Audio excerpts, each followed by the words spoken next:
I went to a firing range, a shooting range, and was trained by a great guy, a French guy who was really, really sympathetic actually, and helped me a lot because I had no idea how to handle a gun.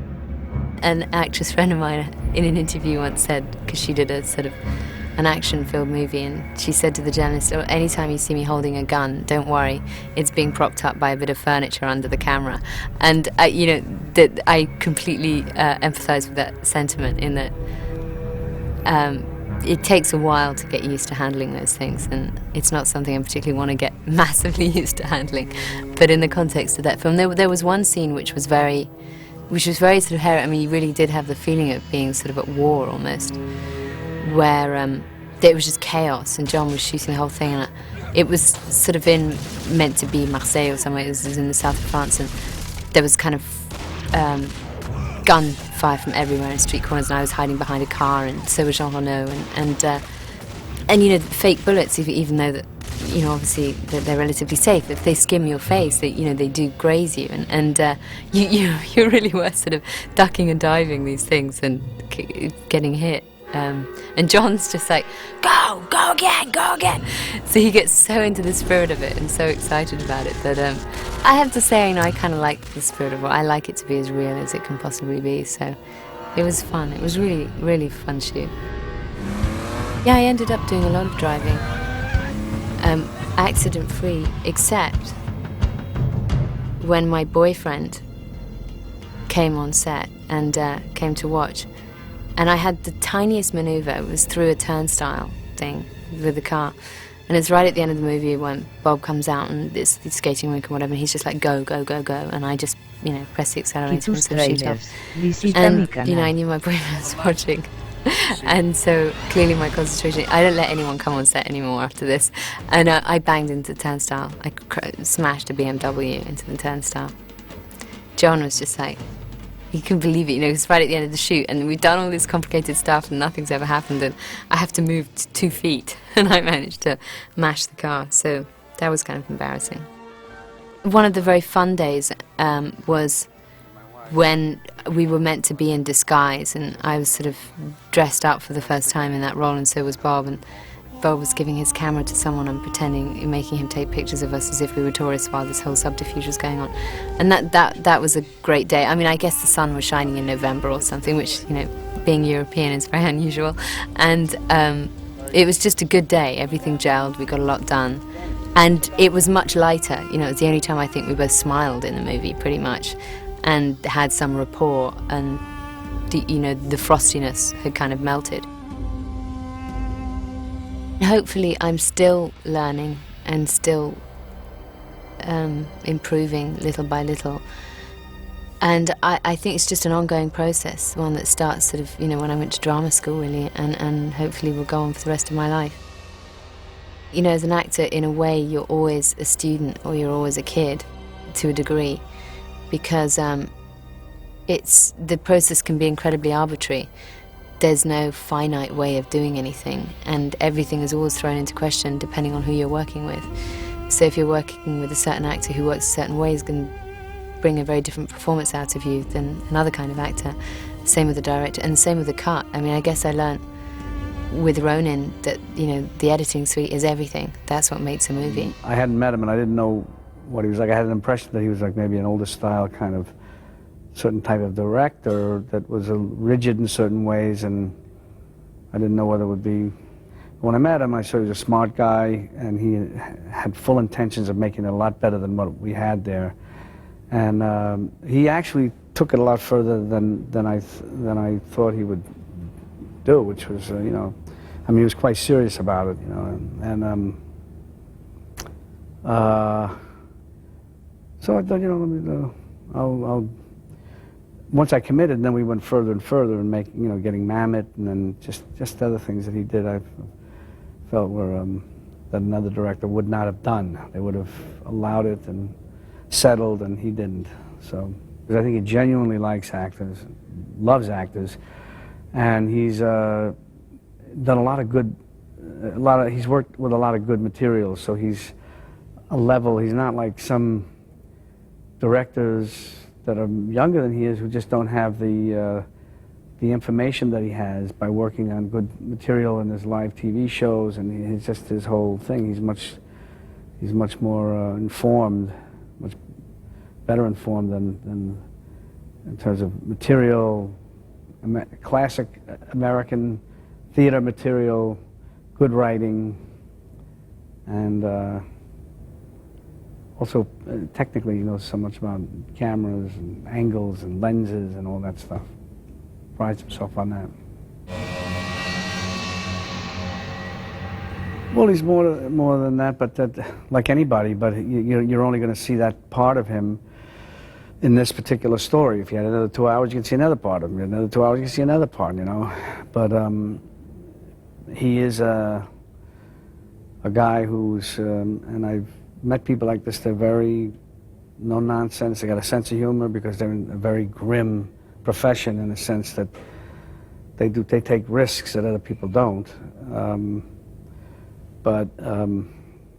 And they do have a sense of humor, but still you got to be on target, and you got to be clear about what you're doing. You can't, any little mess up can cost somebody, or any mess up could cause him his life, so he wants to do it and get out. And I found that interesting, even though it's not a lot that you see.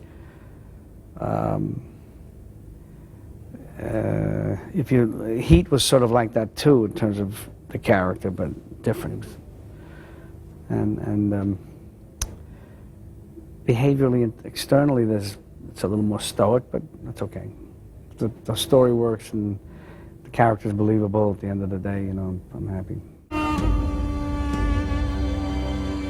Doing it was a little scary. The stunt drivers, and I forget their names, because they really should be, maybe you can mention them in the thing, because they really were terrific guys. They were great. Jean-Claude Lanier, I think, and they were great. The stuff in the metro looks great. I mean, that's not the metro, in the tunnels in Paris was great. I mean, it took a lot of time, but actually, John shot sparingly. Didn't do a lot of takes. You can't do a lot of takes with that stuff. You got to get it right once or twice with a few cameras, but he did it quite well. I mean, it's two guys, they work together, and you know, find themselves in a situation, and they like each other, and they trust, you know, grow to trust each other, and that's it. You know, it is what it is. Just see. So we did have a relationship. We do. I don't know what happened ultimately in the final cut. At one point, she was going to get killed by somebody just at the end of the film. I don't know. That's been cut out. And I'm not even sure what happens at the end. I'll see later. Yeah, Natasha was very good, yeah. So, that's a hard part to cast, and to get somebody that has a lot of colors that Natasha was able to do and bring out. So they're not easy, those parts.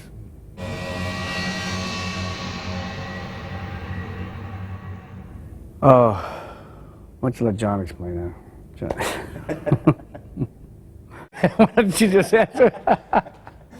Okay, I think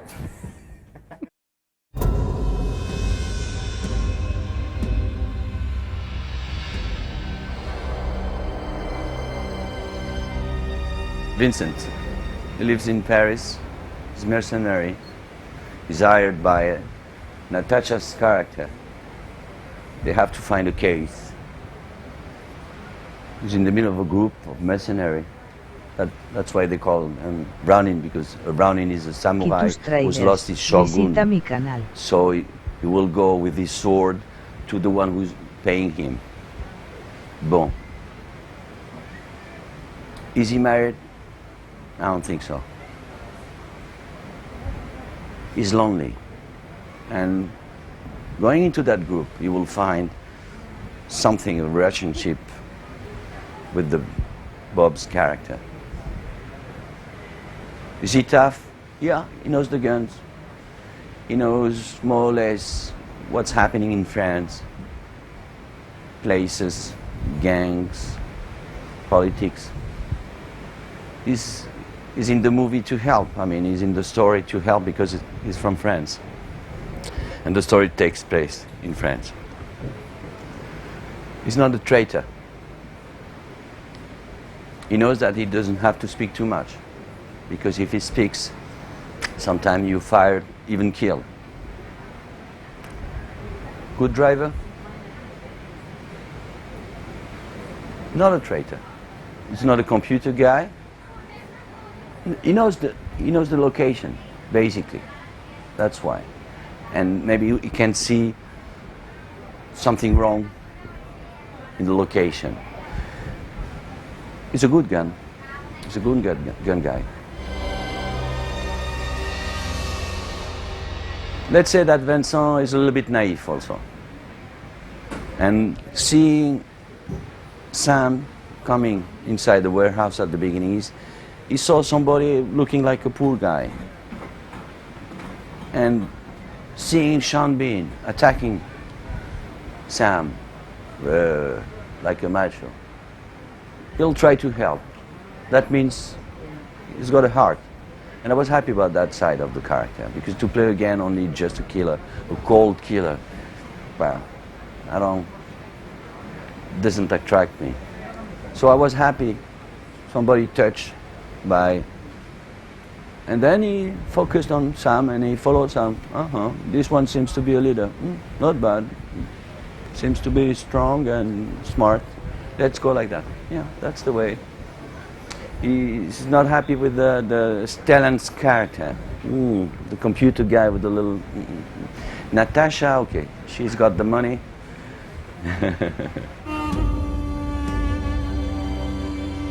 I met him briefly, a long time ago.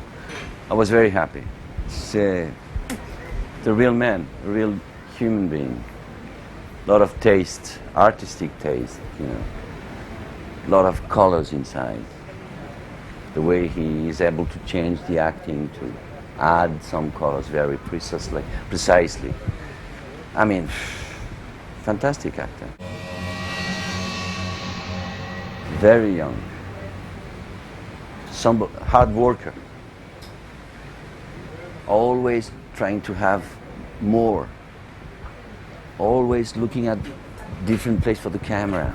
I mean, in his dream, not to be common filmmaker here and hereafter. No, trying to mix 2 takes in one.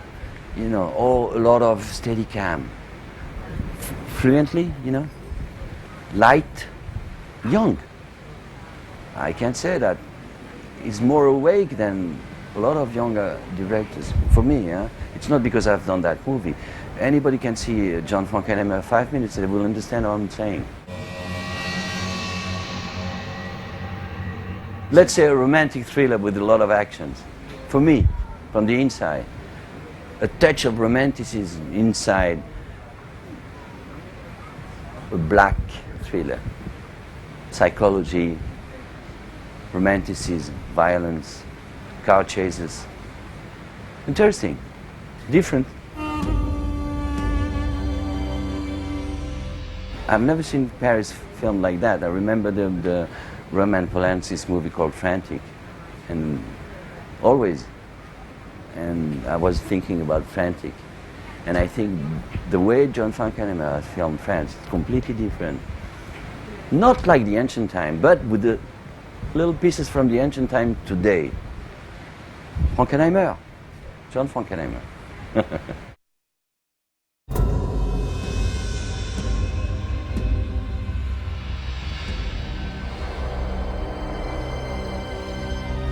I don't know. I mean, she's, I hope, a sort of proactive woman who has a passion and a set of beliefs and happens to be misguided and fooled into doing something that she thinks for one end and it turns out to be to someone else's benefit. But he has his comeuppance, so I suppose it all ends as it should.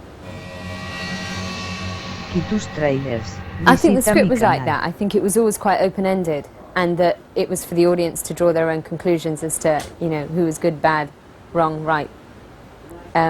What was inside the case, what wasn't inside the case. Was that just a ploy to catch Seamus and to get him running after something that in fact didn't mean anything anyway and was everyone. I mean, the ramifications, you know, go on and on, pretending that it was about 600 different things. I haven't seen the movie yet, so I haven't drawn my conclusion yet. But in the shooting of it, my character definitely started out thinking that she was doing one thing and that nobody else in the group knew what the ulterior motive of her and Seamus was, and that she was sort of on his team and on his side and acting for him because he couldn't show his face because various people were after him. However, as the story then develops, she starts to realize that, hold on, there's a few elements in this group that I didn't anticipate, and perhaps this guy Seamus isn't who I thought he was, and he ends up using me as a scapegoat to get hold of something that he's going to use for different ends than I first thought he was. Could I get any more complicated?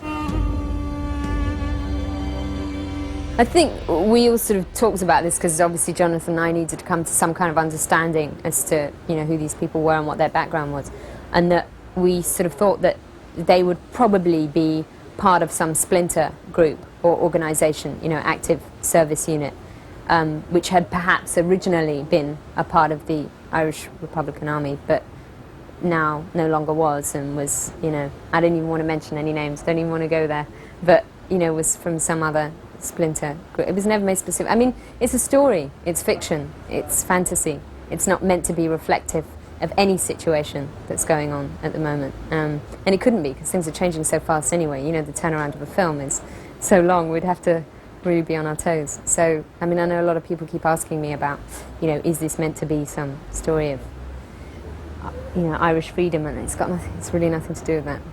They just wanted to pick a diverse bunch of people, and I suppose, you know, it could have been someone from ETA, it could have been, you know, someone from some Chinese underground movement, but they chose us as actors, so therefore fitted it around that. Well, I found the idea of all of that really interesting, you know, before I started doing the film, this notion that there were these bunch of people, the samurai, who became, you know, who either betrayed their masters or their masters got killed, and therefore they became masterless and just wandering and no longer had a role in life, and all ended up disemboweling themselves and killing themselves, because unless they had a higher authority, their life was worth nothing. And the sort of, you know, do we have any notion of that in the West? What happens to these groups who fight and fight and fight for a certain cause, or think they're fighting for a certain cause, and then either that gets resolved or it dissipates, and what do they end up doing? How do they fit and slot back into society, or can they? Do they always end up on the periphery? And do they end up having to be criminals by virtue of always being an outsider? You know, and that whole thing about the revolutionaries of yesterday are the leaders of tomorrow, all that sort of stuff interests me, but I don't know how much the movie touched on that in the end. But I know that, you know, when we started it off, that was the sort of underlying consideration or concept, if you like. I think, you know, she was given that job. She probably thought, I've been given this job because I'm really hot and I'm really good and I can do it. But the truth is, she was probably given that job because she was still unknown. No one was after her. She wasn't hot property, so therefore she could kind of get the thing off the ground, and then he'd come along and take it over. Well, it didn't quite work out for him, but, you know, I think what I thought was happening and what he thought were happening, I mean, I was being manipulated ultimately. But what I liked about it was that I got to play at least half of the film not being manipulated or thinking that I was driving the boat, the car, whatever analogy you want to use. And that was fun, you know, it was fun. And also the way it was shot, none of us had ever, you know, had really met before. I mean, we may have had a read-through a few days before, but basically we were all foreign to one another, and we were all foreign, literally, to one another. And the first week of filming was that first scene where I'm introducing myself to them and telling them what the mission's going to consist of. So it was really strange, you know, we're all sat around that table, no one knows anyone, and there's that sort of, you know, strange atmosphere when you first start any project, whether it's a play or a film, or probably a normal person's job, where you where you're not quite sure how it's going to fall out, or who's going to end up being in control. I've never done anything like that before, and so I'm into trying anything once. So, you know, that was part of that philosophy. it's good to do something that's racy and completely different from, you know, slightly more considered work. I was always in the car, and half the time I was driving, and half the time, you know, when the camera's outside the car and you see the car going mad, it wasn't me, it was Michel Neugarten, a Formula One racing driver, who was great. So I've got to be honest about that, because I just can't lie. Everyone else is saying to me, it was you, it looks believable, but I did do, you know, I did do a fair amount of the stuff, and we didn't have, you know, too many stunt doubles or anything like that. We all did it. Well, it's sort of changed. I mean, in the original script, it was very much more of a full-on relationship, and kind of, you know, I don't know, some very power-driven, controlling kind of thing. Was she in control? Was he in control? You know, all that sort of, lots of game playing, and a lot of the story seemed to be devoted to that. And then in the second draft of the script, we really pulled away from that, and it became much more about this, however many of us are, there are 5 of the 6 of us, and the getting of the case. And I mean, still, I think, I mean, I don't know how it plays out, but I sort of felt that, you know, that scene, the one intimate scene that we have, I mean, we're pretty confrontational and antagonistic with one another. I wouldn't say that, you know, it was a romance. And you still, I don't know if this is true, you tell me as an audience member, but you're still not quite sure whether she's just using that moment to manipulate him, and to sort of put him on a bit of a, you know, non sequitur, or you know, it's a bit of a red herring moment, because the next day, you know, she's there and she's like, go and shoot me, and you can't, can you? Because she's just sort of done that with him the night before. I mean, I don't know. Or you could construe it as, no, there is this sort of deep chemistry and kind of affection between them, but it never gets a chance to be borne out or carried through. I mean, again, you know, it's one of the whole film, I think there were lots of things that were left for the audience to think about. It was meant to be a kind of stimulating film, rather than one where the audience sat there passive and just got fed answers the whole way through. So he's so intense, and that's what's great about him. He's got this, you know, he's like a bomb. It's just this tick-tock going on, and you can hear his pulse almost. I mean, he's so energized. He's just busting. He's just burning to sort of make movies and to carry on and to shoot till dawn if need be. He just doesn't get tired. He doesn't tire. Everyone else on set, you know, 20-year-old runners can be sort of collapsing, and John's still going. You know, and again. And I love that. I find that it really gets me going, much more so than the sort of soporific approach of maybe let's do that again. You know, I love John's sort of hollering around the place or stomping around, and he's a big guy. And you know, he's like something out of a Western. He's a real guy, which you need for this kind of film. You know, you need that to imbue you with that sort of gung-ho, you know, guns and fast cars and crashes and violence.